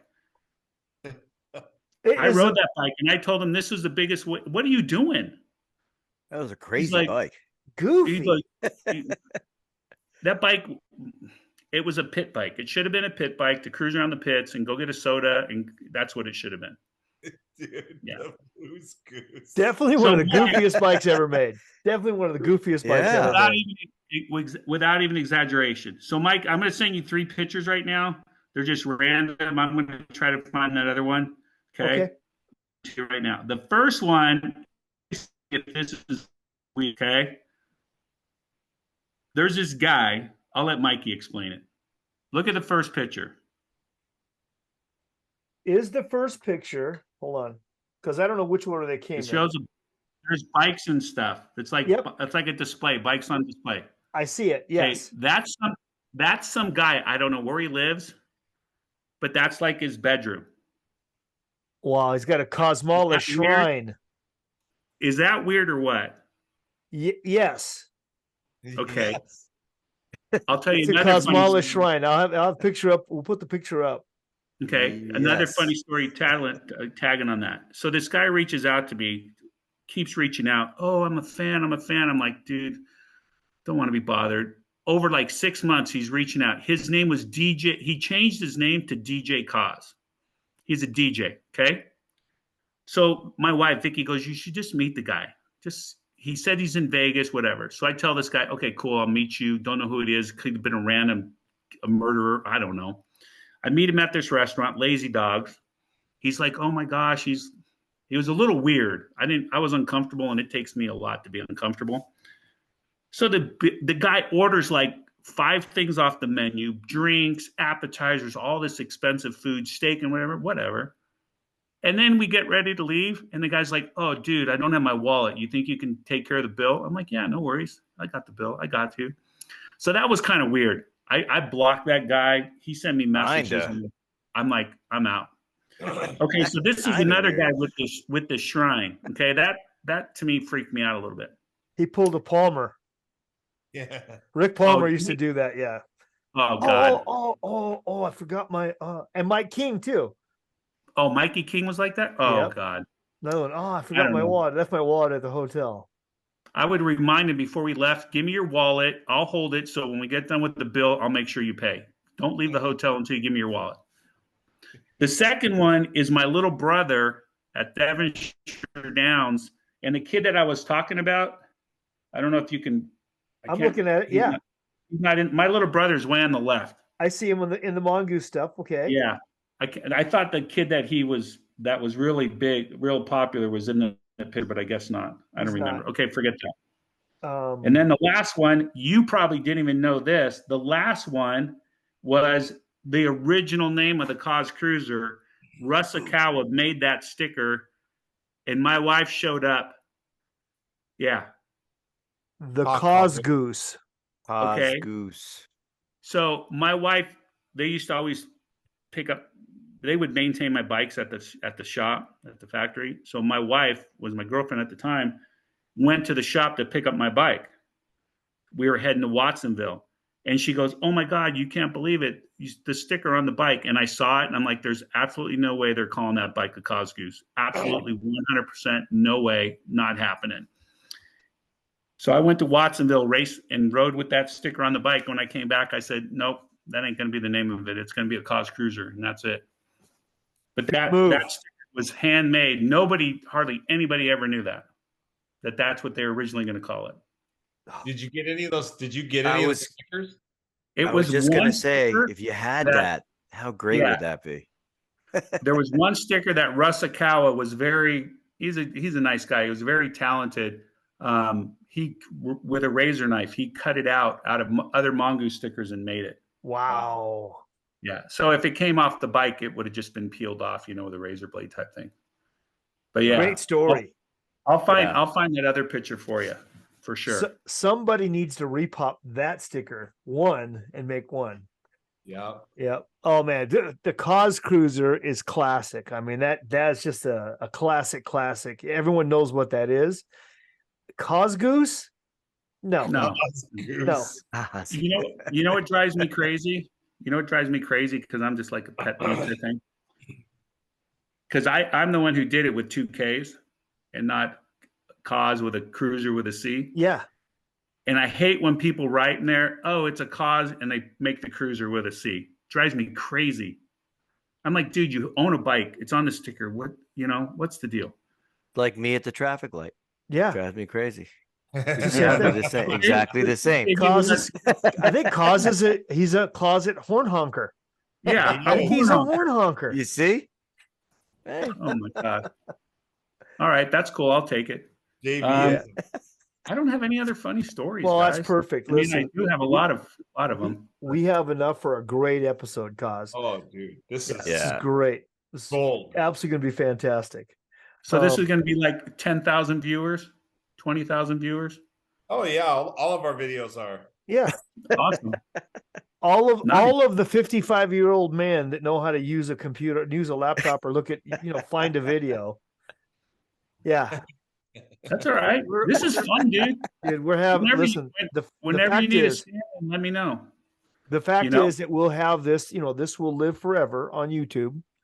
And you'll be able to share it with your family and friends, and we have followers all over the world, And yeah, it's a positive experience, certainly for us. It gives us not only the chance for the three of us to have a good time, but we Right. get to share it with you and all of our friends around the world.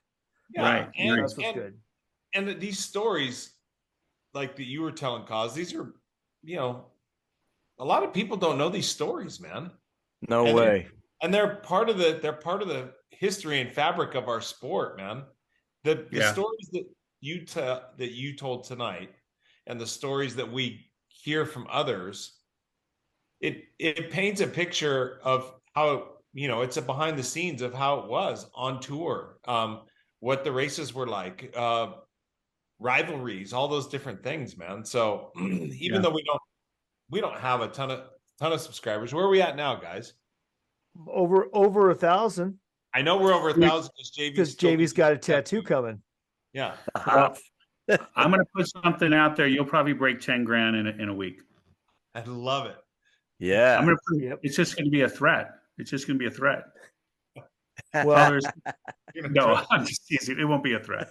I was just going to threaten Hey, Mr. Anderson. Yeah, exactly. Going to slap us around in the pits. No, I wouldn't do that. Absolutely not. Hey, there's only a couple people that get that benefit. Brian Lewis is one of them. Brian Lewis. But even more, Toby, even more. Oh, ran like a little girl. Yeah. Toby watches these too, I think. Oh, yeah, he That's does. right.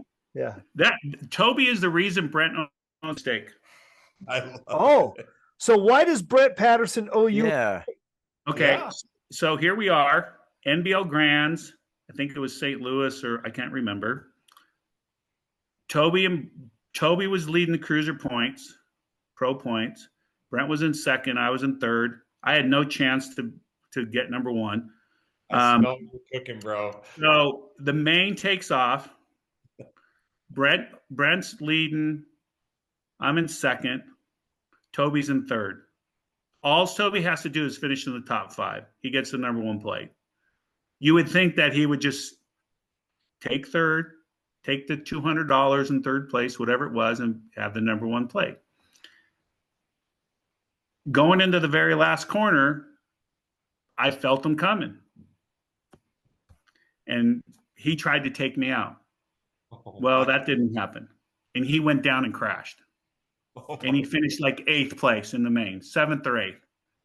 There's a video of it, and he shows him just picking up his bike, and Brent won. I got second. So I told Brent, I said, dude, I could have very easily, he could have finished in third, but I did you a favor. I made sure he fell, So you owe me a steak dinner. Yeah, there you go. There you go. I like it. Yeah, it took a lot to move me out of the way. Yeah, Toby wasn't a small guy, but he wasn't Cos. No. He may have been Captain Elbows, but he wasn't the cause.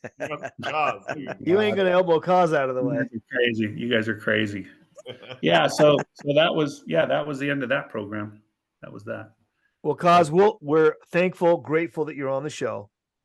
Grateful for your brotherhood, and looking forward to seeing you at Dirty Fest too.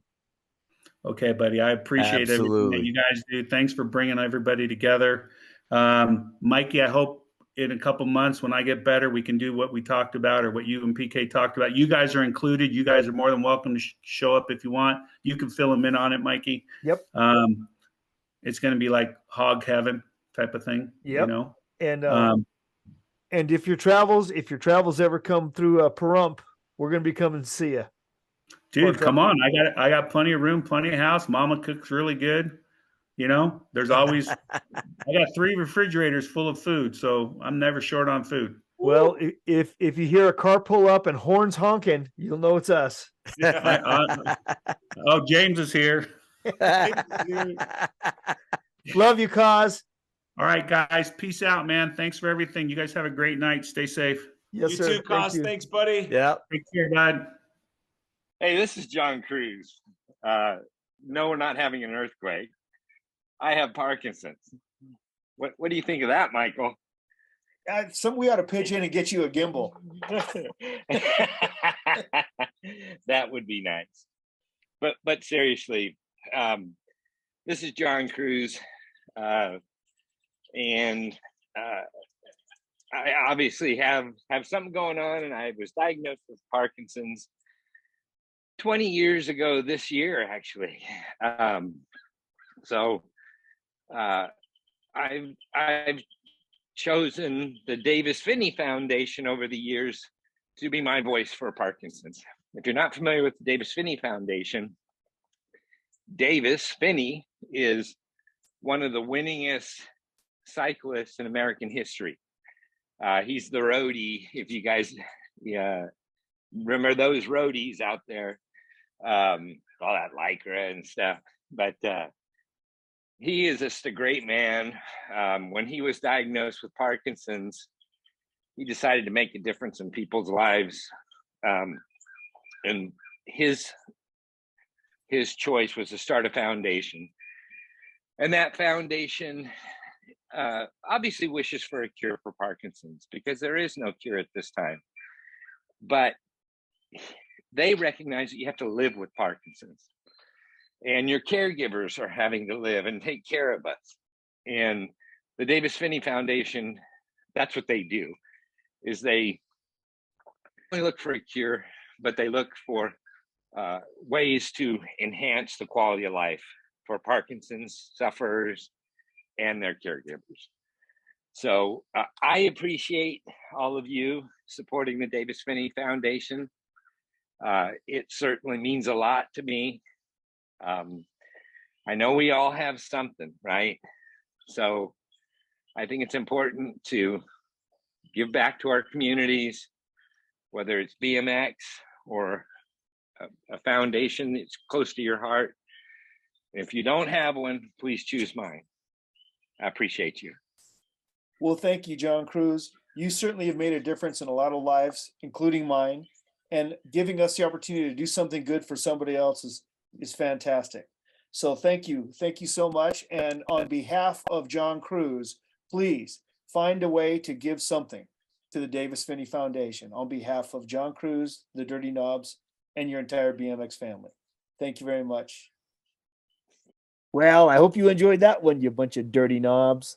So please do that. Subscribe, hit the subscribe button. Comment if you have anything to say. We'd love to hear it.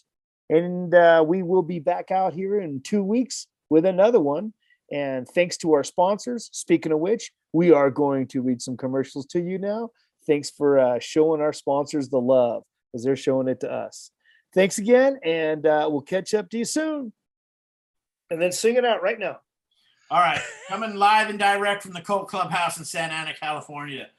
Come on down and get all your BMX needs. We're giving away free air for your tires. That's all I got, brother. That's great. That's great. All right, now. It's perfect. Perfect. Kinda, designed for your journey. On the road, on the trail, or on the racetrack, you can count on Kinda quality. Our tires are engineered for performance and value across a wide range of interest and applications. See why Kinda is the right choice. It's your move. Imagine how bikes can lead to a healthier, more connected world. Bikes set us apart, free to explore and move and experience our relationships with people and places like nothing else can. At Ceres, we don't just imagine a more bikeable world, we're all in, making it happen. SR Sun Tour shares your passion of cycling. We are committed to giving you the highest level of service in the industry, along with products that hopefully will exceed your expectations. Serving riders is the cornerstone of our business, and we pride ourselves in doing it. Hopefully. Hopefully. Velocity Bike Park is the premier bike park for riders in Southern California, with 25 miles of world-class trails, obstacles, flow track, and races for mountain biking, gravel, and BMX. Ultramax. When you get home from the races, do you feel dirty? I mean, is your bike dirty? Really dirty? I know you're dirty. Well, that's when you need the Ultramax sponge, guaranteed to get all your hard-to-reach places clean. I know, because Hollywood is always dirty. Not available where reading glasses and bobbleheads are sold, but you can still get an Ultramax t-shirt at dirtyknobs.com.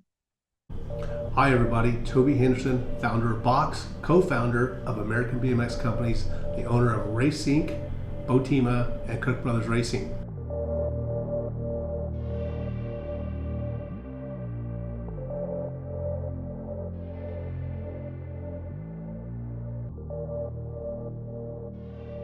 We brought these two companies together to bring you the best quality product you can get for a BMX bike.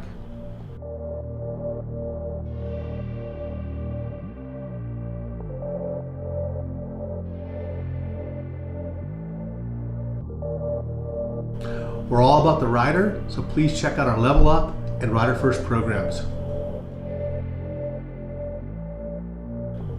See you at the track. ODI Grips, the world leader in grip technology, home of the lock-on grip system. Check them out over at www.odigrips.com. 4416 Designs commercial, take one. There you go. All right, 4416 Designs. We make shirts, but we don't sell them. We're just giving back to the sport. If you're out at Ukaipa BMX and you need a shirt, hit me up. I'll hook you up with one. Yeah, I love that. Mega Design Group is a full-service marketing firm. They handle everything from logos to advertising to packaging. Having over 25 years experience in the print and marketing fields, they can handle any hurdle. Check it out at megadesigngroup.com. Carbone Cartel, for the finest carbon BMX racing products in the market. Make sure you check us out at carbonecartelbmx.com. Our products are ridden by the best in the sport. Drew Polk, Nick Long, and many, many more. This isn't the cheap shit you get from Alibaba. Make sure you check us out again at carbonecartelbmx.com. Cool Stop Brake Pads. High performance bicycle brake pads since 1977. Check them out at coolstop.com. That's KOOLSTOP.com.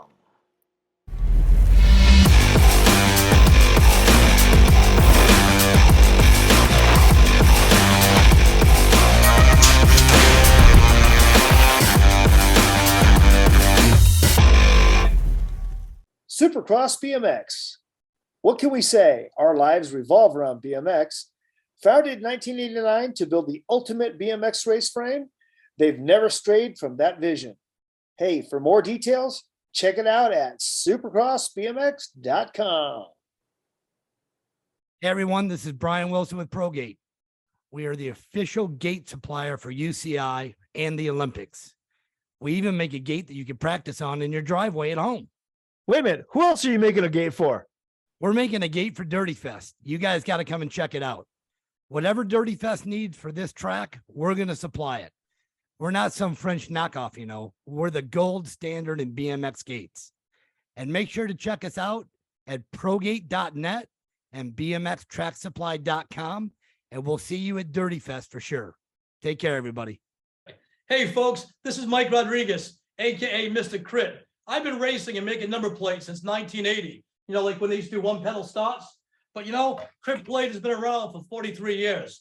The last 4 decades, the who's who of BMX have raced a Crit number plate straight to the handlebars. And, you know, you get that guy, Mike Savage, the international man of BMX, still doing it strong. And, you know, back in the day, the plates used to be reversible because there was multiple sanctions. And you could put, you know, one sanction on one side, one on the other. Now, you just got one. But Crit is still reversible, and that logo is still on the back for guys like Mike and you rad guys, you know, like Mike Miranda, who would turn those handlebars and twist them up. And we got it rad just for you. All right. Hey, where will we see those plates? Those plates you can see at every single bike shop that stocks BMX stuff in the USA and Canada. And where will you be at? Will you be at an event sometime soon? Damn, I'm sponsoring the Dirty Fest, and I can't wait to come out to Southern California and get dirty. Amy grips, still made here in the USA. Used by world champions like me, Tommy Brackens. If you want to know more about the best grips on earth, go to amy.com. If you have a Senna cycling helmet, you know what it's like to ride connected. Senna got their start in communications for the motorcycling industry, where they're now a leader. Senna brought their same tech that goes into those helmet-to-helmet motorcycle communication systems into cycling helmets. Senna bike helmets have an integrated microphone and 2 speakers hidden right into the shell. Senna helmets connect together on a mesh or Bluetooth network so you can talk to your friends while you ride without shouting over wind noise, even if you're not side by side. That is super cool, especially in the trails. Senna helmets also pair with smartphones, so you can listen to your playlist without blocking out ambient noise, and you can take phone calls and even hear turn-by-turn GPS directions. Ready? And that's going in. Yeah. We need a doing. All right. What's your nickname for like on the mic? Do you have a? No. You don't have? I don't really have a nickname. Just Mike on the mic. Pain in my ass. She got one. That's getting edited. Yeah. We're putting that in. Hi, I'm Mike Miller, author of Day One by Michael Miller. And a special offer going out. Anybody who buys the book between now and Dirty Fest, which is April 28th through 30th, I'm going to take all the money from the book and send it to the Davis Finney Foundation for those with Parkinson's. So get your copy on Amazon.com and we'll make a donation. Hey, what was the name of that book again? Day One by Michael Miller, which is me. I'm sorry. Hey, what was that name again? Day One by Michael Miller.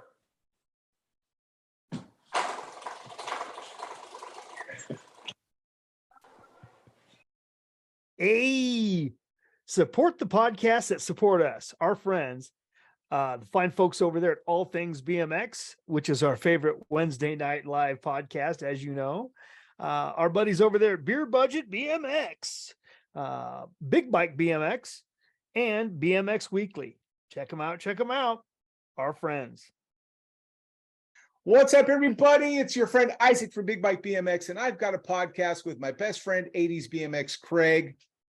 Yep. And guess what, you guys? If you have enjoyed your time here on the Dirty Knobs podcast, we'd love for you guys to come over and hang out with us at Big Bike BMX, where we've got all your old school legends and BMX from the past and today at Big Bike BMX. Isaac, come check us out. We'd love the opportunity to win you over. And if not, hey, it's just another place to talk about BMX with your grimy friends. It's fun.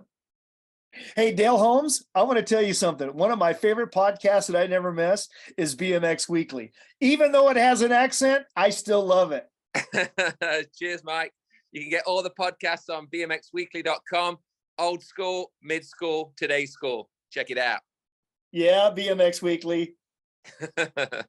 Hey, here we go. Hey, Beer Budget BMX, baby. Coming at you live from the Beer Budget studios over here at the Hack Shack Quarantine.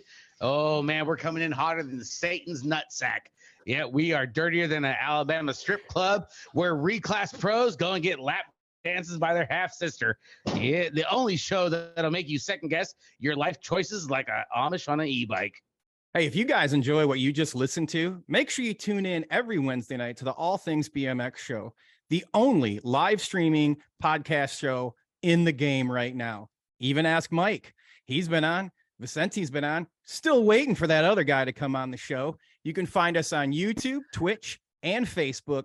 And you can also find us at allthingsbmxshow.com. Keep it dirty.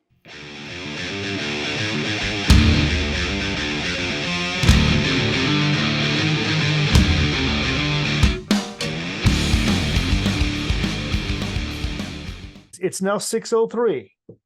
Hey. Yeah. I'll let you pick the number. Right now, I'm still stuck at owing you $6. So you pick. It's Gonna be a 6:03. late. I think he's gonna be late, really late today. Okay, so what's your 6:03 is the number. What's your number? He's already 3 minutes late. 10. Oh my gosh, 6:10? Yeah. Nuts. Without a phone call. Can I take the under? Yeah, you take the under. So is 6:11 the neutral number? 6:10 is the new. I'm negotiating. It's all a negotiation, JV. Yeah, that's a good one. I say he's going to be on at 10, so 9 is the neutral then? No. You'll say he's on at 10? Yeah. So 9 is the neutral, right? I'll take the. If 9 is the neutral, I'll take the over. Oh, over 10. 6-10, yeah. I'm saying 10. He's going to be on at 10. So you're saying 11. Yeah. Okay, got it. I follow. So now is 10 the neutral number? Or is so you say he's going to be on by 6-10. So 6-10 is the neutral number. So it's under is 9, over is 11. I'll take that. That's fine. You'll I was thinking, yeah. So now I'm going to give you a choice. Do you want the over or under? You're taking the under. I'll take the under. You're taking 9. I'm taking 11. Yeah. If I was going to take it, but he just signed on, so I didn't.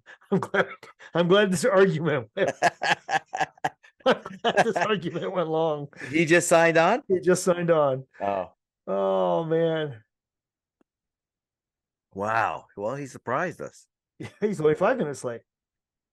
I mean, it's not bad for. That's about right. That's on time.